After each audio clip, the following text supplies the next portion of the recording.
Teď ale vážně.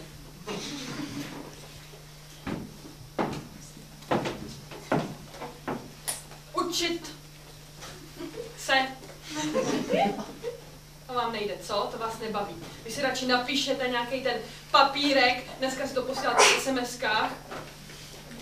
Když se podíváme, jak to vypadá, když se takový herci napíšou papírek. Totiž zahrajeme kategorii, která se jmenuje taháky. Oni si totiž někdy neví, co říct. Víte, co je to improvizace? Já bych potřebovala, aby dva odešli. Co budou hrát?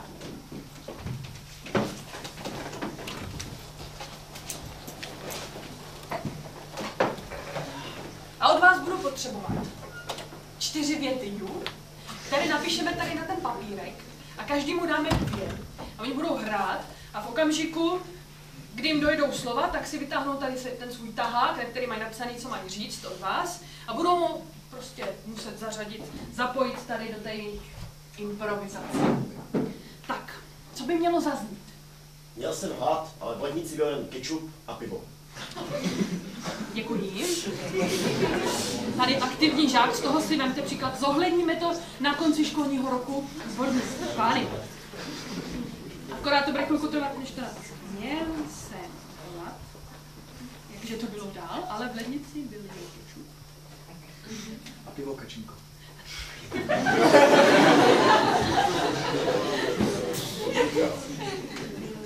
Jen kečup a... Pivo kačínko. A pivo. Ale pesto kačínko. A pivo. Děkuji. Další věta. Ještě ta kačenka by tam měla být nakonec. To jste neříkal. Co jiného by mělo zaznít? Jakou větu chcete slyšet? Nikomu to neříkej. Nikomu to neříkej. Ještě něco? Hažte to na mě, nemusíte zahlásit. Proč se stočil dál? Nemohli by udělat něco jiného?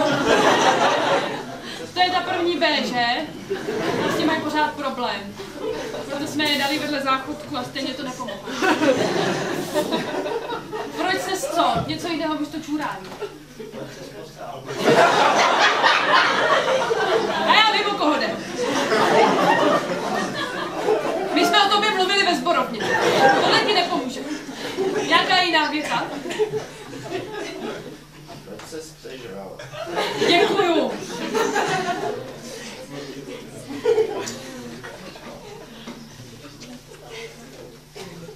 A ještě poslední?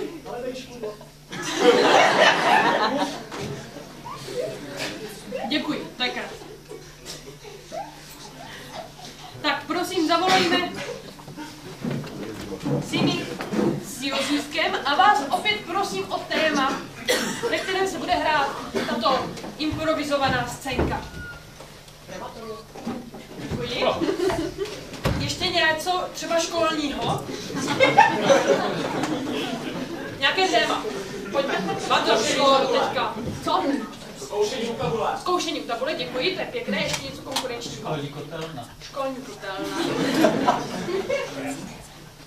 Školní družina. Školní kotelna. Bude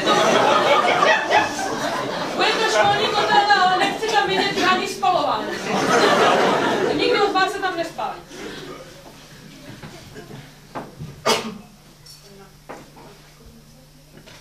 Ty nemáš kapsičku, víc.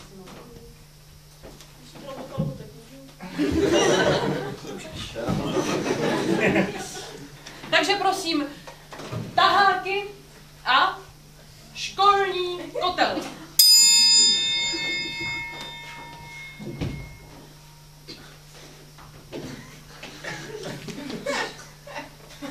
Makej, makej! Já už jsem tady po 3 den letej, ne? To není žádná prdel bejt po škole. A já si vždycky říkám, nebudu lepit ty žvíkačky na sedadlo. Nebudu lepit ty žvíkačky na sedadlo. A ona se tam vždycky nějak... Kolik tě je, holčičko? Už mi bylo 12. Vidím. Máte pivo?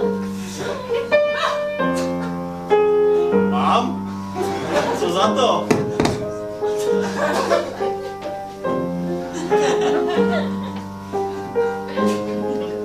Nikomu to neříkej.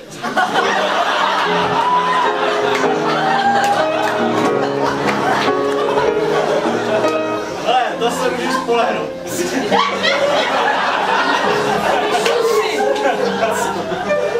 Sobota. Tak Fuj, to je hustý. proč ses přežral?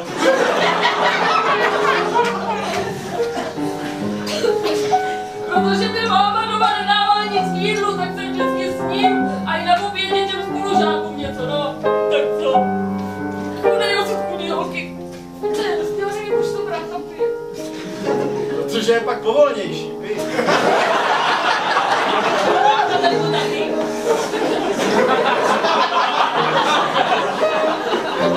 Já nikdy nic neřeknu.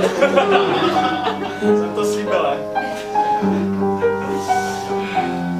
Kolik je těch, co má přeházet? Tak počkej, pojď dozadu, já ti to ukážu.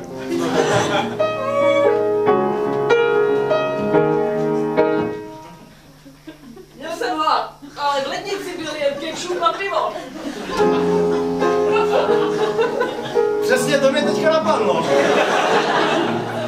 A ty máš v lednici opravdu jenom pivo a kečup? To je po prvním pivu si tykáme. Já jsem Franta, kotelník. Já jsem Nája. Já vím, 12, matka nekrmí. Tak pojď, pojď. Kam jdem? A dozadu. Dozadu, já mám přivezeme tam ty kubky vpředu. Tam je taky kubka.